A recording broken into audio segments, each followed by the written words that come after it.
What is going on, everyone? Welcome to another very exciting episode right here on the MIgardener channel. In today's episode, I'm going to be sharing with you something that every single gardener should be doing and every single gardener can be doing. So when it comes to seed saving, a lot of gardeners overcomplicate or fear that it's too difficult for their skill level.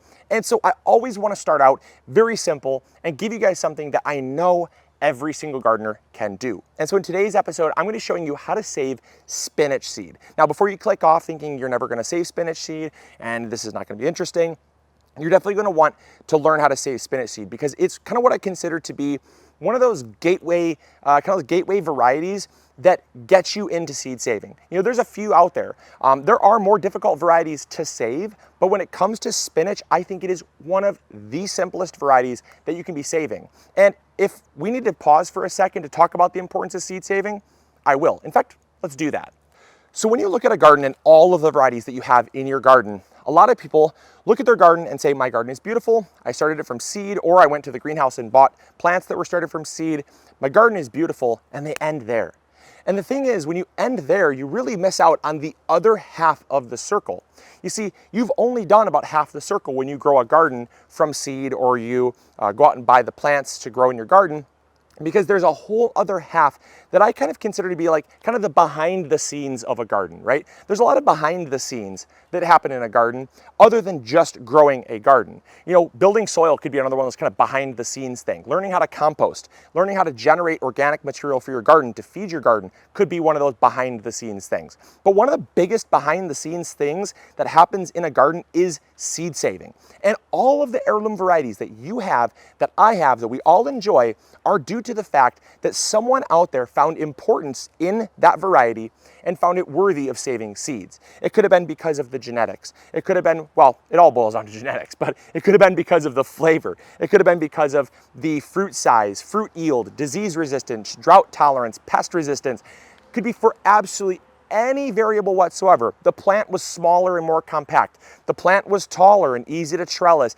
It goes on and on. There are millions of possible attributes that are appealing to us as gardeners. And the thing is that we see our garden and we see them, and I think a lot of times we take them for granted. And seed saving not only will help you to save money because you're not going to be buying seed for that specific variety, but you're going to be doing your part to actually preserving biodiversity, which is what we talked about in the episode. We talked about growing ancient varieties in our garden, the landrace varieties. Thousands of years ago, those varieties started to be cultivated, and now we have the corns of today, we have the peppers of today, we have the tomatoes of today, the watermelons of today, right? We have those things today because people found importance in those varieties and those attributes, and now we have those amazing varieties. So seed saving really helps to close that loop, and I'm gonna show you how to do it with one of the simplest varieties you can be saving seeds from, spinach. Let's check it out.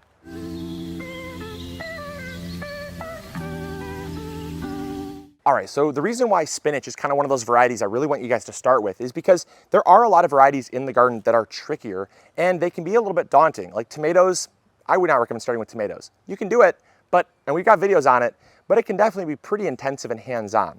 The nice thing about spinach is you only have to use 1 cent, and that's it, and that's your site.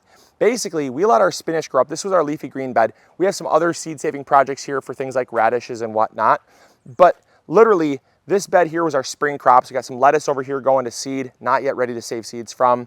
And then we got our spinach here. And it's been growing all season. And all we have to do is look for it to turn brown. That's it. You don't need any smell cues. You don't need any like gardener secret powers to know when something is like ready, right? You don't have to wait for it to form a fruit like a tomato or like a melon or a pumpkin. It is there for you to see. You can actually visibly see the seeds on the plant. And when the seeds turn nice and brittle and brown, that's when they're ready to be saved. So it really takes a lot of the guesswork out, because the thing is, a lot of gardeners make the mistake when they harvest seed of harvesting too early. If you harvest too early, the seeds are going to be immature, and immature seed will have basically 0% viability, if any. And so the great thing is you can see when the seeds are fully formed and nice and dry, which is great. Next thing you need is a bucket of some kind.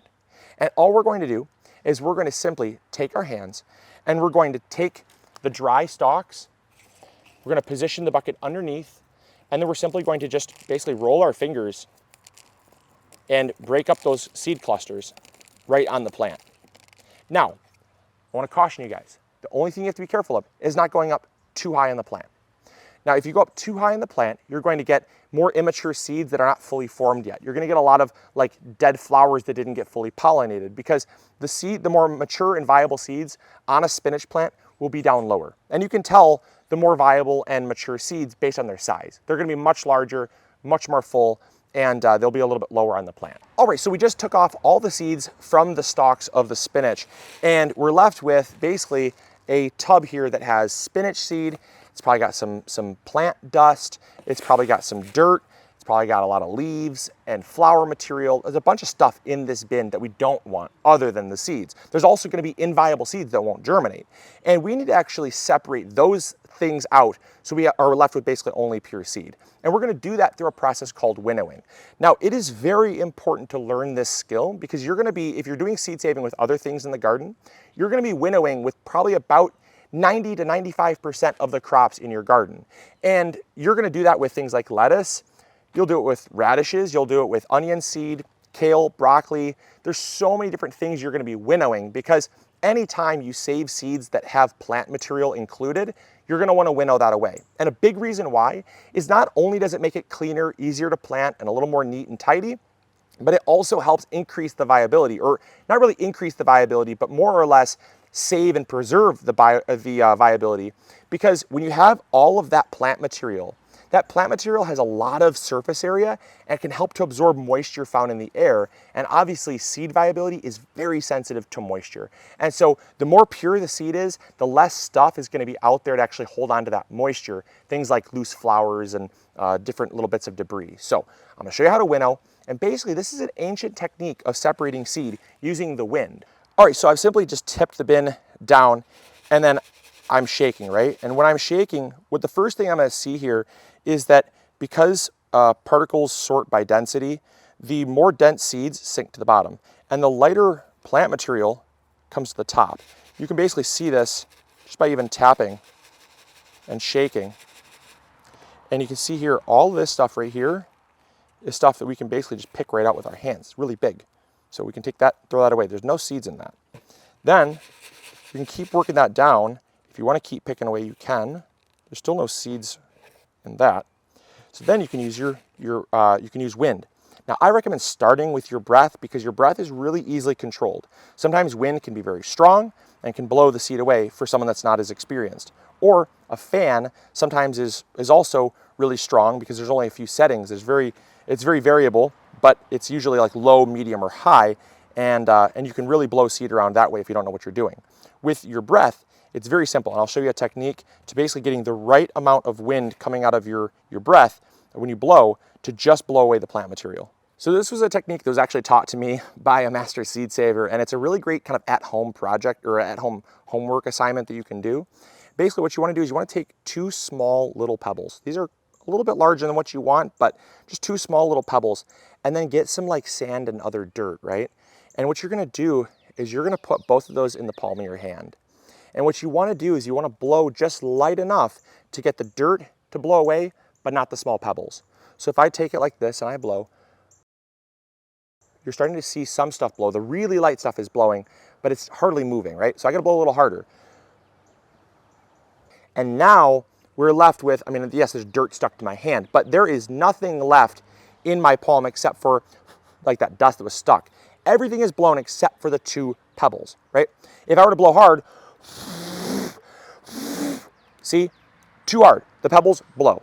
It's a great visible kind of example here of the fact that you can blow too hard and blow away what you want to keep, but just enough, and dialing that strength up till basically you're getting the chaff, the lighter weight material to blow, still while keeping the seeds. The seeds are kind of represented by the little pebbles you put in your hand. So give that a shot first. It's a super fun technique, and even the kids can try it. It's really fun.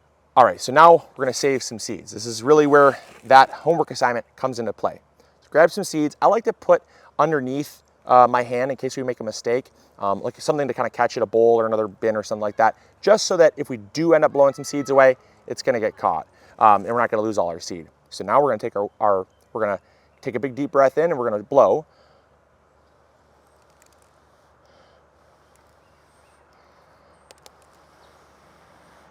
you probably see a lot of that plant material blowing away. Okay, and now we're left with a good amount of pure seed, but it's still not perfect. So now I'm going to show you what we kind of call the toss and blow. This is a method that Native American Indians have been using for many, many thousands of years. And basically this is using essentially tossing it up in the air, combining with wind or our breath to essentially really push away that lighter material and get us some pretty fast separation.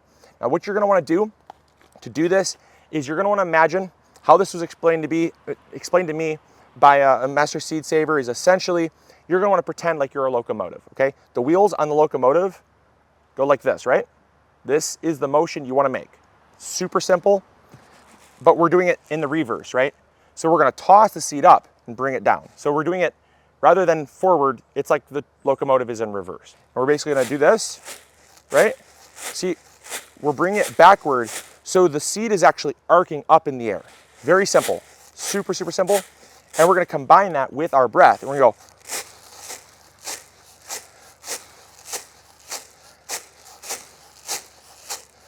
Look at how much more stuff's flying. There's so much more. It's crazy. You see if you can use my shirt as a good contrast here.